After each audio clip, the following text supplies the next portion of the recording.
And as we mark the International Day of Education today, the 24th of January, and bearing in mind we have one of the most unequal education systems in the world, let's just discuss how South Africa can fix its education system. In fact, that's the title of an article penned by Yanga Malotana, focusing on literacy as fundamental in achieving a successful career. Yanga joining us now live from Pretoria. Good afternoon. Thank you very much for your time, Yanga. We really appreciate it. But broadly, just for you, I mean, to have written this opinion piece about how South Africa can fix the education system, such as that, of course, as we know, we are in trouble. But you say it's very complex a setup that we're faced with. Why? Yes, sure. Thank you very much for having me, Dan. I appreciate this opportunity to share my opinion over here. But yes, sure, I do believe that our problems are, in fact, very complex. And as a result of that, do require complex solutions, or at least solutions that understand that complexity. I project the idea that they are very complex because of exactly what you just said. Now, we've got a very unequal education system in the world. A lot of that is rested in kind of like the history that we've had in terms of our education system. And more so now, I think the COVID-19 pandemic has unraveled even deeper problems on the fact that we need to go beyond, looking at them just from the issues of infrastructure, staff shortages, but also perhaps start the conversation on where we are sitting in terms of digital information when it comes to education. That is a big gap that our education system still needs to take care of. Yeah, you make those various points in your article, in that opinion piece, but what I found more fascinating is that how you zoom in on the issue of literacy, noting, of course, that you do have a policy of ABET that's been going on, then you get the pandemic, but the challenges of literacy began even before there was coronavirus.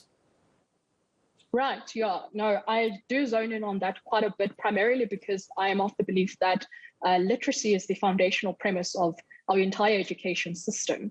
And if our government doesn't even get that skill correct and get that problem sorted out as soon as possible, then there's all these ramifications that we see in terms of our education system. But the focus that you bring in over there are policies. We've got different policies when it comes to dealing with these issues of education literacy in South Africa. But the primary one that you just spoke about now is ABET, right? And that was a system that was already implemented long before the pandemic, already in 2008, to try to educate and to bridge that gap that the historical, shall we call it, ramifications of the apartheid system had made to cause a very big adult population in South Africa to struggle with literacy issues. And then that also translated into the government trying to curb that with everybody else, including the youth in the entire program, right? However, a lot of those classes that were focused on the ABET policy were very much contact classes, but COVID-19 and the pandemic breaking out had forced those classes to kind of come to a halt, and also then highlight the fact that our literacy campaigns in South Africa lack that digital transformation, which is extremely crucial, especially on the celebration of International Education Day. Okay, now digital literacy is part of it. You say here that we should understand literacy just beyond your traditional understanding of learning how to read and write. Yes. It has to include, in today's world, just not traditional media, but also the digital space. Yes, yeah, most definitely. There was a study that was conducted called the Progress in International Literacy Reading Study. And they have a study like this that's conducted every single year.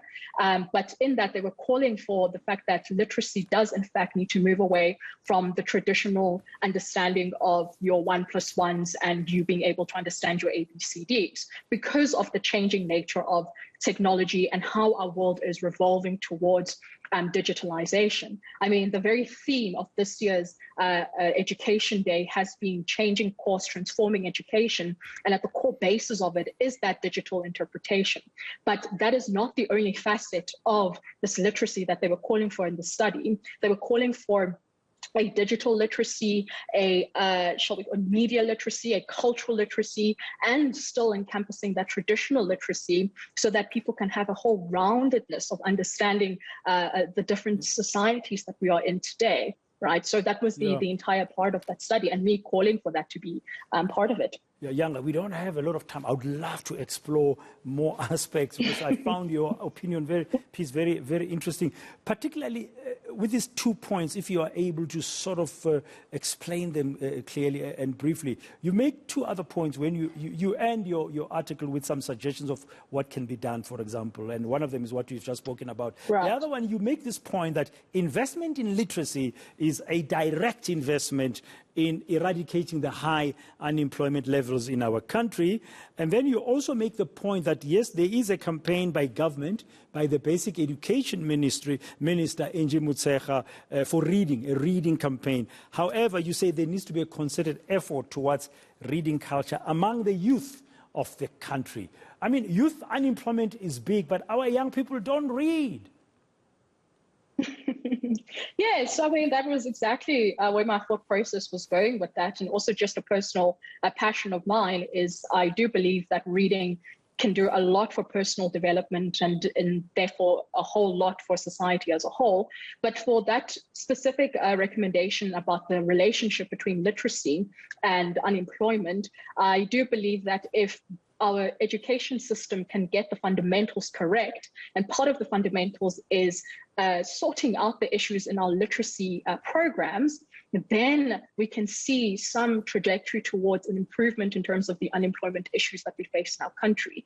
We've got people, young people, sitting down with no good literacy, accommodations that have been given by the government. And that is a big, big issue. You cannot have an uneducated population and expect issues of unemployment to be dealt with and to be sorted out. So I do believe that an investment in literacy campaigns is going to be a direct investment in the long term towards the issues of unemployment that we face in our country.